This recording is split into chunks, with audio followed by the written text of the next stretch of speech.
Okay, so thank you very much to you all for joining this morning and welcome. I'm Matt from NEUPC, and I wanted to do a bit of a launch around the new life sciences agreement. It's undergone a bit of a metamorphosis over the last few years and so on. So, as I said, I just want to give you a bit of an idea of where it's come from and why it's been set up in the way that it has this time around. Who's on there and how you can use it, and then also some things towards the end as to how we can best work together to get the most out of that. So I will take questions at the end and so on. So if you want to put anything in the chat for me, or indeed at the end, if you raise your hand, I can unmute microphones as and when required. But as I said, I will crack on now. So thank you all for joining. I will just share my screen.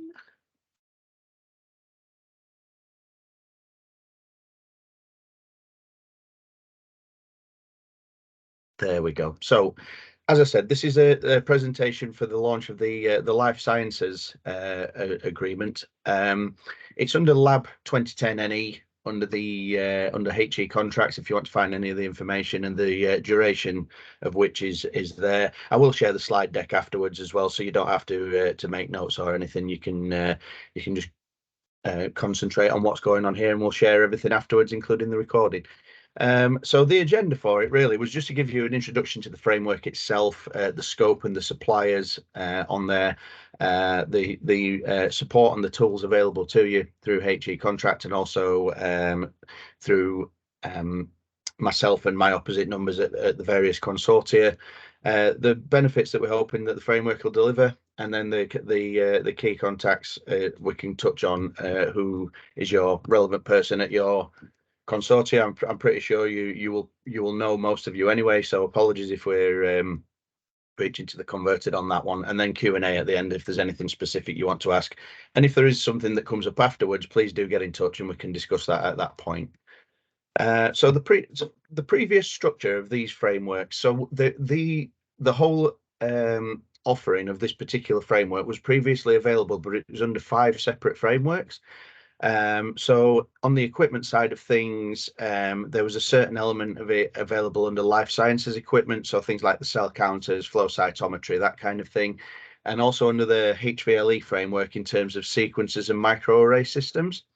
Materials was split into 2 distinct areas. So the antibodies and sera, which was the precursor framework to the life science reagents one, was kind of the starting point for that. And then the life sciences one went on and built upon that solid foundation that was already there. And then the services element of it was for the outsourcing of things like next generation sequencing, Sanger sequencing, and so on. And the conversation happened probably 2 years ago now, between all the consortia involved, and with the idea of amalgamating this into one streamlined framework so that people can access through one route to market and cover a multitude of requirements in that respect. So that was decided it was a good idea, and I'm particularly pleased about how that came about in terms of the collaborative working between consortia partners as well. It's been a real joint effort, albeit that NEUPC have happened to lead on it. That's certainly not to say that without the cooperation of all the other consortia, we wouldn't have gotten where we are today. So thank you very much for that, to each of the consortia partners for doing that, to allow us to streamline this a little for you. So the framework scope as it is now, under lot 1, so there's those. Again, these are just examples of the types of things that are covered under there. It's not an exhaustive list. The equipment probably more so, in terms of there's only so much that will fall under this particular remit, but for materials, if you refer to HE contracts, there's a whole list on there of the codes that fall within the scope. And the idea with that is, rather than having core versus non-core, it's effectively a case of, if this is considered a life science material, then it should be included across the board, so members aren't having to chase around as to where the list price or framework prices are sat. It's a case of everything that's within the scope, it's on the one price list, and you know where you're working with it. And the services element is largely the same as it was, but just included within this, that if there is that outsourcing element or requirement at any point, that's available there for people to use as and when required. There is also the option there for kind of testing support services. That was a bit of an offshoot as to what happened over the last couple of years with the pandemic situation, and also the sample storage as well, just to give people options around that. So it's fleshed out quite a bit, but it seems to cover the full range of equipment and materials and services.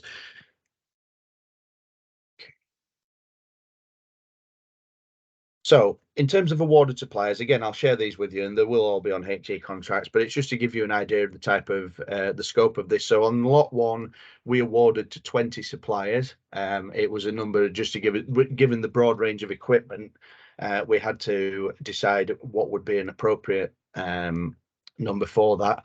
We ended up with 23 bids, so sadly 3 didn't make it, and it was done on the basis of anybody achieving the minimum score of 40% or more on there, and then from that it was done on a rank basis. So effectively the top 20 got through. So these are the top 20 for lot one. Lot two was a bit more open-ended, as in if you met that minimum requirement and in terms of scoring and what have you, you were able to participate.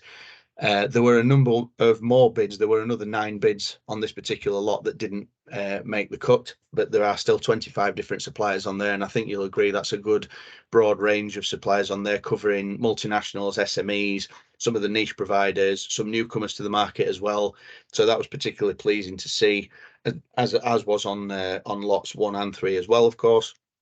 And then lot 3, a little bit more modest in terms of there's 6 suppliers on there, but they do all offer a range of the types of services that we cover, and I can send an overview of that just so you've got an idea of who does what. And as I say, the suppliers themselves and their ranked positions and so on will all be available in the buyer's guide, which is online now. Now, in terms of HE contracts, so it was important to make people aware of that, and of course that isn't only any UPC members, it's UK UPC, so everybody who's got the .ac accounts have access to that, but it is secure. That was just something that was raised with suppliers as to their nervousness about hosting price lists and what have you, and I've said the fact is that it is behind that wall, so people only with the correct access will be able to get that. But in there's the buyer's guide and the T's and C's. I'm just in the process of downloading out of DocuSign because we asked for the agreement letter, so the acceptance of award to the framework, and also the signature of the terms and conditions to go through that route. The contact details of each supplier, again, for the newer ones, I'm just adding those on, but for the most part, the supplier details are there. And if you need them urgently and they aren't, contact me and I can point you in the right direction. The pricing and discounts within that, so that you'll be able to see those on there. They're centrally hosted, so you've somewhere to compare those when you're receiving price files through, if you so wish.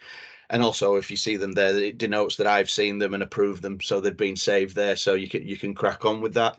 The ITT questionnaire that went with it, and then the supplier details in terms of a bit more of who they are and what it is that they can offer. So this is a bit of a plea from myself to the member, is to try and get the best out of this that we possibly can. So if you do want to let us know if you're intending to utilize the framework, I do have quite the list of members that have used any one of those 5 previous agreements in the past. So as a starting point, when the suppliers have said, how do we know who's going to be using it and this and that, we've said work on the premise of everybody who accepts it effectively, it's acceptance by default rather than, and it's kind of rejection by exception. Now they've asked for a little bit more around that, which is fine. So I provided them with that list of people who've used it previously, and that's been well received. But especially if you are a newcomer to the framework, it hasn't used it previously, if you just let us know that, just to make sure that the price list that they're sending you are in tune with what's there for the framework, that's absolutely fine. If you could do that, it'd be great. And off the back of that as well, for the procurement contacts, to ensure that the price files are getting sent to the right place. So e-marketplaces, I realise that there's the automated notifications that files are there and available, and we've asked suppliers that when they send it over, effectively to say which framework it relates to and the framework agreement reference number and the fact that it's already been seen by myself. So if that's not happening for whatever reason and it's causing any confusion, just let me know. But that's what their end of the bargain was. But the procurement contacts for ones that don't necessarily use e-marketplaces, if you're wanting price lists sending through, or somebody or suppliers need to engage, I just want to make sure it's going to the right people. So checking the HE contracts for the price files, as I said, ultimately just to save you having to come to me on every instance when you receive something through. If it's in HE contracts as the price file's been saved, it's been seen by myself and it's been approved at that stage, so you don't have the worry around that. And finally, as well, and this is something that's it's a bit more of a newer idea, is to do something with more of an end user focus. Now, with the best will in the world, I know us procurement bods are all wonderful people, I'm sure, and the suppliers love speaking to us. But equally, I think from a real benefit point of view to both members and suppliers, if there was an opportunity to host something in person, where the various suppliers on the frameworks can plug their wares and let you know who they are and the types of things, especially if you've got projects to discuss with them, so you can see what's out there. I think it's just a bit of a HE focused type thing, and there's no reason at all why this couldn't morph further down the line. We've got a number of frameworks being renewed this year. I know there's earlier the general lab equipment, there's the HVLE side of things as well. So there's any number of suppliers that could take part of this in the future, but as a starting point for 10, with this being one of the first ones out of the gate, if we could see how that would be received by end user members, then that would be really useful. So I'll do a follow-up on that, and if you think that's something, if you want to share that with your end users, and we'll gauge feedback. Ultimately, I don't want to do it if nobody's really interested, and we'll look at doing something in a different way. But it's an interesting idea, and I thought it's any time I've ever done this with previous frameworks, it's worked out quite well in terms of introducing some of the newer suppliers and also keeping some of the more well-established ones on their toes. So yeah, as I said, I'll do a follow-up on that specific topic, and if you think that would be of benefit, then obviously we try and make it in non-teaching time and so on and so forth, but we'll discuss that later. But that's just an ask from me ahead of it coming to you. So in terms of the benefits of the framework, so these were the intended benefits that we were looking at. So with it being a compliant route to market, so I realise you'll probably do business with a lot of these suppliers already in one guise or another, and you've just got that compliance of the calling off against the framework or doing further competition against there. It's accessing the framework and volume discount. So a number of the suppliers have offered a framework discount up front. Some haven't, but will potentially offer volume discounts. So for those that you spend a certain amount with every year, there's options there in terms of, well, we've got a committed spend of whatever that is. So there's further discount available in that sense as well. So that's quite useful because it rationalizes why one institution may be paying less than another. There's some rhyme or reason to it, rather than the potential situation of people who are spending a similar amount all receiving different discount levels and nobody really knows why. So it's just trying to bring some sense to it in that respect. There's a range of call-off options. So as I said, it ended up being a ranked framework. So there is direct award options. There are also options around direct award, of course, for various continuity or academic preference if it's part way through a project, for instance. So there's a number of ways that you can do that. There's a desktop calculator that I'm just finalizing in terms of if you wanted to look at the weighting of what we applied at framework, and you feel that your focus is slightly different to that in terms of the weighting you may wish to put on sustainability, or whether the price was sufficient or whatever that might be, that's an option. And then there's the further competition option as well. I think that would work particularly well where you have a distinct requirement, or you have a number of suppliers that are providing a range of products, or very similar products, should I say, and an opportunity there to kind of rationalize that and to say, well, we're going to look to try and get one supplier to do it. Are there further discounts available off the back of that? And I'm very happy to support with those types of things. I've seen some good results on various other things in the past, so more than happy to support with that as and when those requirements come around on a strategic level.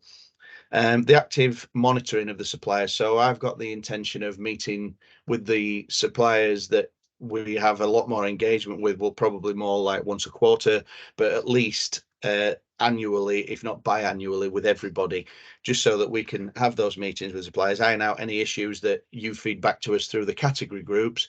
If there's issues around deliveries or waiting times, lead times, any of those kinds of things, or something just generally not working out with the supplier, if we know about it, we can at least take that back to them and discuss it with them. And we also proactively monitor each of the suppliers on the framework. So rather than everybody at every institution having to look at the supplier base and say, oh, we use this supplier, so therefore we need to monitor, and every time we get an update from CreditSafe, we need to access that and everything else. We do that at a framework level. So if there's anything that comes up that's got any cause for concern, we can go straight to the supplier and address that, and then cascade it down. If and when required. There's often reasons for these various things. There can be a change of ownership, or a different a branch of a business going alone in the country, all kinds of different things. So we just try and monitor that and try and take some of the legwork and the pain out of that. And then of course you get your member benefits report, so that'll highlight to you more generally, of course, as to how the frameworks have benefited in terms of the monies returned to the membership. But ultimately, we can look at that more closely on a supplier to supplier basis on this framework as and when we need to. But it's good to have that option there. And realistically, that's all from me in terms of how the framework will work and who's on there and what have you. But I'm more than happy to take any questions that you may have on the framework in terms of why somebody hasn't appeared or whatever it might be. So yeah, we can certainly go for that. Anthony, I will just unmute you. There you go. The floor is yours, sir, I believe. Oh, all right. Thank you very much. Thanks for that. That's very interesting. I just wanted to ask two questions. One is, and I think you've touched on this really, and I know this is a work in progress in terms of HE contracts. Is there a provision in the framework then for a supplier to come along and say to us, I've had a call from somebody in an academic department. They want to buy a specific quantity of an item over the next 12 months, and I can give you or them a special price. Does that kind of in your mind conflict with the framework to any extent? It's not really, no, because I think with the intention being is that there were predetermined thresholds that were sent out at framework level. So it was a case of if a member, and it is a per member rather than across the board for the HE sector. So say Leicester in this instance come along to supplier X and they say, you know, we've spent over the last 5 years, we've typically spent £100,000 on these items, and we've, you know, there's no reason why that's going to change or whatever. Even if you just went to half that and said, well, you know, we can definitely commit to £50,000 on it. Yes, you're potentially not getting the full level of discount available by reaching those price brackets, but you're also not in a position then where you don't spend what you've said you're going to, and then there's a whole, oh well, we need to recharge you more for it. So the intention being is it's laid out by the suppliers at framework level as to if there's a committed spend of X pounds, whatever that might be, then there will be additional discounts over and above what was offered at framework. So we've got the documentation to sit behind that. So it's kind of, there's a rationale to it, as opposed to just, as you said there, kind of a bit of a fag packet deal where somebody comes along and just says, well, okay, you're going to buy this off you, we'll give you this price. And, you know, if there's no volumes to that and people are just saying, oh, well, we can give you a better price for whatever, that would be then for me at a framework level to say, well, that price should be made available to everybody because you can do it for that. So that's where that. So you're looking for it. Oh, no, that's useful. Yeah. So you're looking for it to be linked to sort of institutional turnover, really, in that sense. In terms of what you've actually. Yeah. Kind of. Okay. It's a committed spend basis ultimately. So you know, if you've got an ongoing project and you know that it's going to last however long, and you know you're going to buy these things regardless, it just makes sense to get them at a bit of a better price if you know you've got that committed spend. Just gives us that option, really. Oh, that's really, no, that's good. That's quite helpful. Thank you. Can I just ask one more, which was in relation to, and again, I know that your populating of the HE contract site is probably a bit of a work in progress, but I did notice that although there's 20 suppliers on lot 1, there's only contact information for 13, and 25 suppliers on lot 2, but there's only contact information for 18, and lot 3 6, but only 3. I presume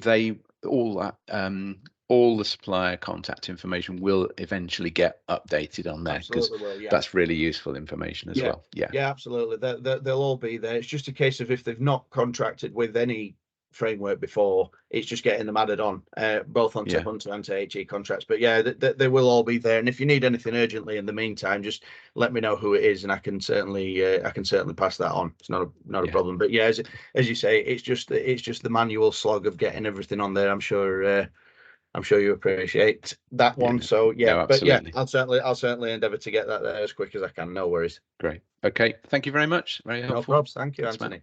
Matt. Okay. Cheers. Mark Lucas, I will just unmute you, sir. And then if you unmute yourself, the floor's yours.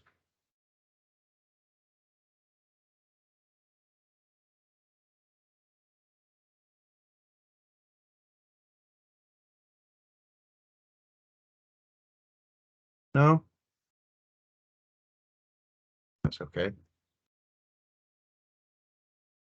I mean, yeah, if you put it in the chat, I'll read it out there. That's absolutely fine. Right.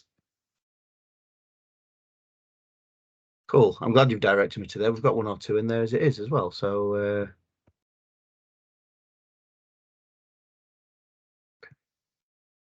are the supplier any supply? No, this is purely for members. There's no suppliers in here. That's why I did the supplier one last week, just because it's a bit of a different focus for them in terms of what benefits them out of this framework, and also the ways of working and the asks that I had of them. So HE contracts, emailing. Yes, indeed. Quite right, Antonio. If any of the documentation in there, rather than sending them around, if you just refer to that, because it's always the latest and greatest version in there as well. So if there's been any changes in HE contracts, then that's probably the better, I'd say. Biannual price reviews in situation where inflation goes up by 10%. Yeah. So in terms of the scale, obviously, when there's been an inflationary rate, we put something in the framework and there's a particular clause around it, and I'll direct you to that, Gabriella. But effectively, we were in a situation recently where people were coming to us with price changes because of extenuating circumstances in the world, and of course we're going, that's out with the framework and it seems exorbitant. And the message was, well, that's where we are, like it or lump it. So we wanted to put something in future to say, well, you know, there are parameters in which an exceptional price rise might be considered. That's the figure that we set it at. So if there was kind of that 10% increase within a certain period of time, but that would be constantly reviewed and then revisited, and then ultimately with a view to that going back down as and when situation changed. So that was the idea behind that. But yeah, if you want a further conversation on that, Gabrielle, I'm more than happy to do it. Okay, for Ksenia, adding suppliers lot. So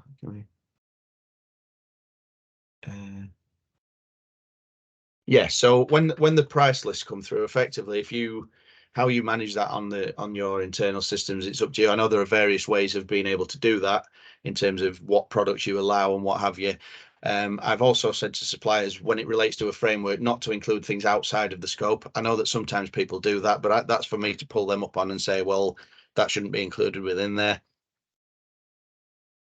And in terms of calling off, buyer's guide states a minimum, the PO must include purchase order. Yeah, so I think this is more relevant to where you place in an order for services or equipment, where there's an actual physical order form, a document that goes to the supplier. In terms of on e-marketplaces for the materials side of things, that's not required in terms of that, because you're ordering directly as opposed to a manual purchase order. So there's less of a concern around that one. But if I've not answered that in the way you're asking, do let me know and I can put a clarification. Yes, yeah, I think that should probably cover it. Okay, let me try you again, Mark. Yeah, it says there that the microphone's enabled. I don't know if, are you muted your end at all now? Okay, no worries. Sorry about that. Framework's definitely, yes, it is. Yes, so the intention being is, as Antibodies and Sera stands, that officially doesn't run out until December of this year. Now, obviously, when the price files come over, these will include items that are on that framework as it stands. So if you accept them on the new one, then it'll organically kind of replace that, if you like, but it gives the opportunity for members who have got requirements with suppliers that are on that framework but not this one, to effectively wind that down or look for an alternative, but that runs until December. Yes, but ultimately this will replace all the current frameworks. So the life sciences equipment one runs out, I think it's June. It'll replace that one. MBRS has already gone, as has the reagents one. HVLE just simply doesn't include the sequencers and microarray systems this time. So that framework's out for retender at the moment, but not including that equipment. So that can come straight over now. So yeah, effectively it's all sorted in that respect. So, but yeah, if there's any questions around that in terms of acceptance of price files, if you want to let me know, that'd be grand. No bother. No worries, Mark. Got you. Got there in the end. I'm just wondering now, any more? I mean, I don't want to dwell upon it too much longer. If that's concise and clear, that I'm happy about that. If there is anything else that you would like to discuss further offline, sorry, I've just seen another question come in there. When you expect to have all the price files? Effectively, the price files that come to me, I can only put on there when the supplier has sent back all their framework documentation. So if it hasn't appeared there yet, the only reason being is, in a couple of instances, I've got a query because they've kind of messed around with the template a little bit. So I'm asking for clarity around that. And the other ones are simply down to the fact I haven't received their framework terms and conditions and the award acceptance letter back in signed format yet. So as soon as I certainly won't sit on them. It's a case of I've got an automated check that I run on each of them as they land, and then do some spot checks. But yeah, I upload them as soon as that. It doesn't take 2 minutes, and I don't see the point in waiting for those in any way. Once they're ready, then we're good to go. Okay, another question. Antonio, yeah, for lot 2, the pricing, is the new agreement the same or higher than the older frameworks? It should be at least the same as it was, if not lower. However, with that in mind, the old life sciences reagents framework came up for expiry in March. So the annual reviews of when the price files came out. So these that you see now are this year's prices, basically. So if there's been an increase on last year, that's entirely possible just because of how that's how that pricing's come forward. But ultimately, we've checked that the pricing that we're receiving is what was submitted at framework level. So it's current pricing and up to date. And sorry, Karen, let me just see what this says. Oh, does that mean the supplier should hold old pricing until they provide? Yes, they should be doing. If the new prices haven't been confirmed, they should be holding the old price, because as it stands at the moment, down to the letter of the law, they're not a framework provider. And I made this clear to them ultimately that they can't trade against the framework until all the necessary documentation back and in place. So if you're getting any hassle from that, in terms of, I've seen a couple of instances where people have come back to me and said, oh, there's been an issue with somebody sending me a price list and saying, oh, we're on the framework and it needs to be approved. That's where I'm going back to them and saying, you need to get your legal teams to send these things back, because otherwise you can't do anything with that.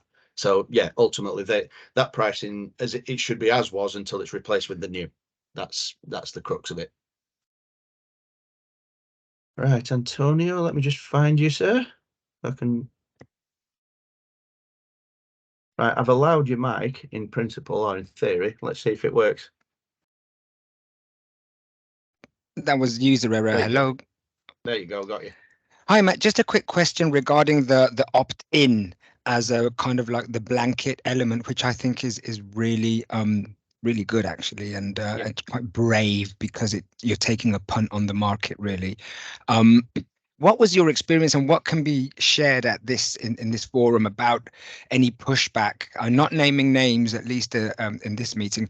Did you have a lot of resistance? Because I think this is something that many suppliers on this framework, in my experience, tend to use in their favor to kind of circumvent declaring spend, and this has a real tough implication in case anything goes kaput, and because the terms won't be applied, and that is a real risk. No, absolutely. There was some element of resistance, and I think the quarters. But ultimately, I think it's a case of suppliers were forever saying to me, well, we never know whether it's framework pricing, and we don't know this and we don't know that. So I just thought to myself, well, do you know, the likelihood of somebody knowing a framework agreement is in place and not wanting to use it is far, far less than the other way around. So, if you've got a option there for framework pricing, which is lower just for doing nothing, then why would you not want that?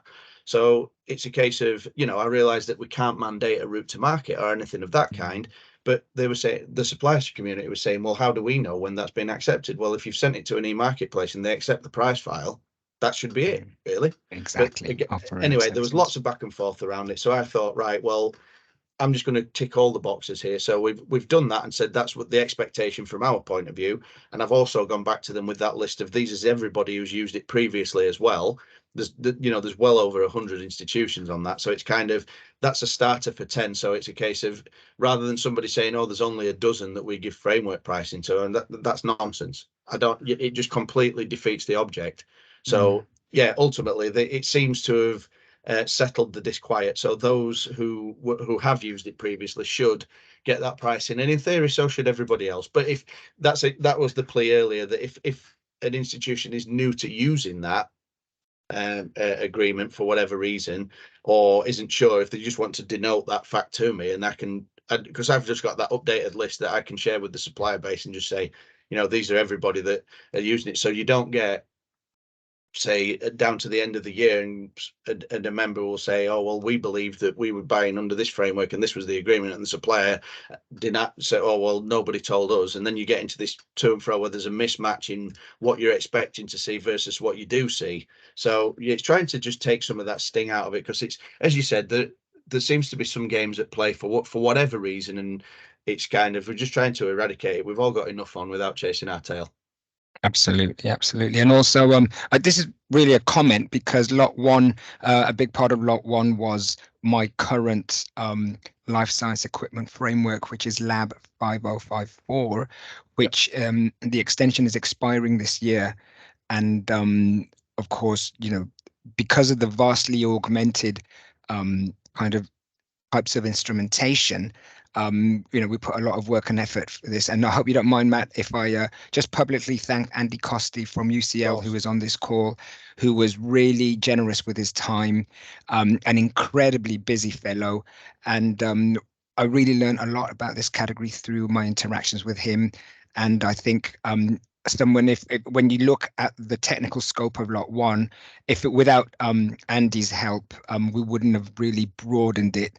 And so, yeah, thank you very much, Andy. I hope to catch up with you soon in real life as well. Yeah, absolutely. That was one of my closing points as well, but I may as well do it as a... Sorry, stole your thunder. No, off the back of that, absolutely. I was going to say a big thank you to everybody who was involved, from not just from the consortia point of view, from the way we all work together on it, but in particular for the tender working party, people at member institutions, technical staff, even as people just dipping in on various bits to help support it, because absolutely, it's myself, or indeed ourselves as procurement people sat in isolation, we couldn't pull this off without that sort of technical expertise and people being willing to help with the so yeah, absolutely. It's, we've just happened to be the ones that delivered it. Without their input, we'd have never got it off the ground. So yeah, big thank you to everybody that took part in that. It's very, very much appreciated. And as I say, don't think that that's kind of the end. We still want to hear from people if there's improvements, or people have got ideas or anything like that. I'm very, very happy to discuss those.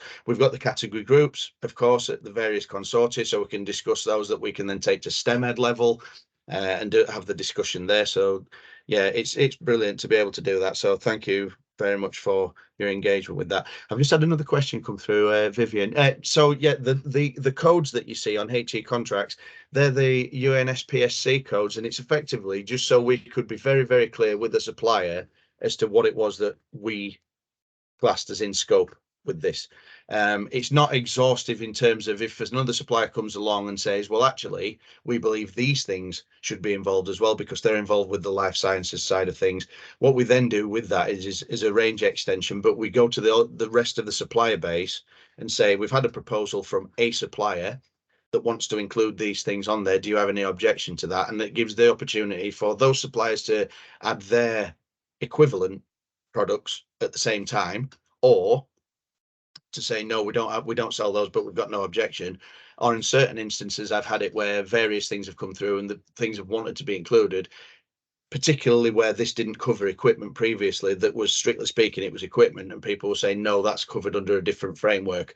So we take a pragmatic approach in that, because, you know, these things are evolving quickly, and we didn't want to get to a point where we've got a finite, solid list and it has to just remain stagnant for 4 years. That's counterproductive. So the idea being is that we can move that along as and when required and also appropriate. So that's the intention anyway. So that's what those are, Vivian. I don't think we have any more. I will just pause for ever so slightly to say any more for any more before we go on our merry way. But as I said, please don't feel that this is the thing to refer back to and forever never speak of again. It's very much an interactive experience. And as again, a plea, if you think that would be something from an end user point of view for some of your lab techs and managers and what have you, to be able to get in front of the suppliers and to look at that as to what they can offer rather, then it would be a real benefit if we could pull it off. But if not, for whatever reason, I can look at alternatives of how we can get the information out. But I just want the suppliers to be able to keep you informed of what's going on without bombarding you, really. So that's the intention. And yes, Mark, absolutely, the slide deck will follow on with the presentation. Our marketing lady's off at the moment, but when she returns, I'm just going to ask for these to be edited, just to take some of the longer ums and ahs and whatnot out of it, so it's just so there is the relevant information. But yeah, I'll get all that information over to you, and if anything does crop up, anything off the back of that, email addresses on there, phone numbers on there, so if you need me for anything, please do give me a shout. But thank you Antonio. Oh, you should have muted me, Matt. You know how I gab. But this is just a big one. You're not off the hook either, Matt, because you've put a tremendous amount of elbow grease and effort into this agreement. I mean, all us just know how difficult it is to launch and do just even the contract admin for a framework of this size. And I guess on a higher level, you know, having worked in different elements of the public sector where things, you know, tend to be the same, and there's the status quo is more important than actual true category management that we're all fed. You know, I think this is really a massive example of category management in action, and this just reflects why this sector is just so much fun to work for, and you know, seeing this kind of change materialize over months instead of over years is something that takes getting used to, and I'm enjoying every moment of it. So well done, Matt Johnson. Thank you. As I say, and you know, it's an iterative thing. It's constantly evolving. I don't want it to stand still. If I just want it to improve. So if people want to input into that, all the better, really. But anyway, thank you very much, guys, and have a wonderful rest of your weeks, whatever it is that you're doing, and the bank holiday weekend, of course. Seem to be getting a lot of those lately at the moment. It's not that I'm complaining. I could